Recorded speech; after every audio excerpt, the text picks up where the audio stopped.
नमस्कार मित्रांनो, मी उदय लावण पुन्हा एकदा स्वागत करतो आपल्या सर्वांचा आवडत्या यूट्यूब चॅनल शेती मित्र व्हिडिओ पाहणाऱ्या प्रत्येक शेतकरी मित्राच्या आणि कास्तकार बांधवाच्या आजच्या व्हिडिओमध्ये मनापासून खूप खूप स्वागत।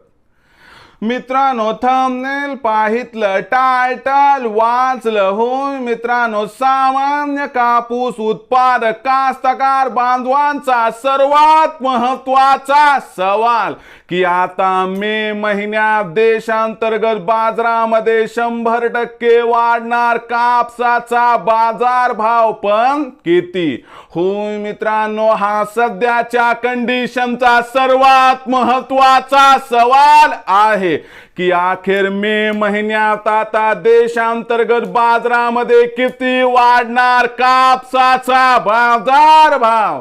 हा सवाल तुमच्या मनातला आहे, हा सवाल माझ्या मनातला आहे। आज भारत वर्षातील सामान्य कापूस उत्पादक कास्तकार बांधव या ठिकाणी विचारत आहे की अखेर मे महिन्यात आता देशांतर्गत बाजारामध्ये किती वाढणार कापसाचा बाजारभाव। या प्रश्नाचं अचूक उत्तर जाणून घेण्यासाठी आपण सर्वांनी हा व्हिडिओ आता सुरुवातीपासून शेवटपर्यंत पाहावा। हा व्हिडिओ शेवटपर्यंत पाहत असताना जर आपल्याला मनापासून आवडला तर जरूर या व्हिडिओला या ठिकाणी एक लाईक करा। जास्तीत जास्त कास्तकार बांधवांपर्यंत हा व्हिडिओ पाठविण्यासाठी या व्हिडिओला या ठिकाणी जरूर शेअर करा। सबस्क्राइब करून जरूर नोटिफिकेशन बेलला ऑल करा, यामुळे येणारा प्रत्येक व्हिडिओ हा आपणास या ठिकाणी मिळत राहतो।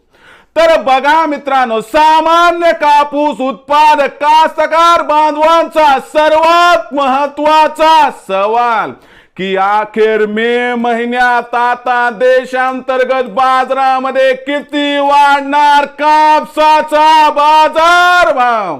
या प्रश्नाचं अचूक उत्तर जाणून घेण्यासाठी सध्या देशांतर्गत आणि आंतरराष्ट्रीय बाजारामध्ये कापसाची बाजारभाव पातळी काय आहे? सध्या देशांतर्गत आणि आंतरराष्ट्रीय बाजारामध्ये कापसाची मागणी आणि पुरवठ्याची स्थिती कशी आहे आणि या सर्वांचा परिणाम आता मे महिन्यात देशांतर्गत बाजारामध्ये कापसाच्या भावावरती कसा होणार आणि या परिणामामुळे अखेर मे महिन्यात देशांतर्गत बाजारामध्ये किती वाढणार कापसाचा बाजारभाव, चला समजून घेऊया।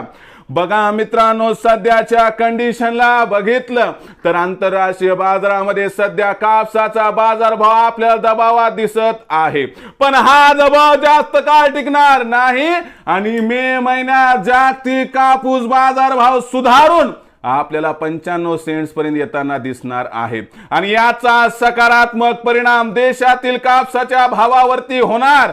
शिवाय देशातील कापसाचा शिल्लक साठा अत्यंत कमी आहे आणि त्याचबरोबर मागणी आणि पुरवठ्यात प्रचंड तफावत मे महिन्यात निर्माण होणार आहे आणि या तफावतीमुळे कुठेतरी मे महिन्यात आपल्याला देशांतर्गत बाजारामध्ये कापसाच्या बाजारभावात या ठिकाणी प्रचंड तेजी दिसू शकते।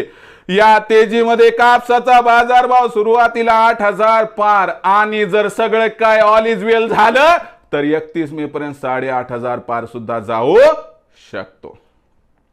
मग अशा परिस्थितीमध्ये कापसाची विक्री करण्याचा विचार करणाऱ्या माझ्या सामान्य कास्तकार बांधवांसाठी माझा एकच सल्ला आहे। बघा मित्रांनो, इथून पुढे आपल्याला कापसाच्या भावात सुधारणा दिसण्याची शक्यता आहे, म्हणून कापसाचा भाव 7,750 ते 8,000च्या दरम्यान मिळाले की 50% कापसाची करा विक्री, उर्वरित 50% कापूस आपण त्यानंतरच्या तेजीसाठी रोखून टप्प्याटप्प्याने कापसाची विक्री केली तर आपला होईल 100% फायदा। मग भविष्यात आता देशांतर्गत बाजारामध्ये काय राहणार कापसाचा बाजारभाव याबद्दल अधिक माहिती प्राप्त करण्यासाठी पाहत रहा आवडतं यूट्यूब चॅनल शेती मित्र। आवडला असणार हा व्हिडिओ तात्काळ लाईक करा, सामान्य कास्तकार बांधवांपर्यंत पाठवण्यासाठी शेअर करा, सबस्क्राइब करून जरूर नोटिफिकेशन बेलला ऑल करा, यामुळे येणारा प्रत्येक व्हिडिओ हा आपणास या ठिकाणी मिळत राहतो। तर मित्रांनो, अशाच एका नवीन व्हिडिओसह मी आपला मित्र उदय लाड आपल्या सर्वांच्या आवडत्या यूट्यूब चॅनल शेती मित्रावर मिळत राहील। तोपर्यंत माझ्या प्रत्येक शेतकरी मित्राच्या आणि कास्तकार बांधवाच्या आजच्या व्हिडिओमध्ये मनापासून खूप खूप आभार।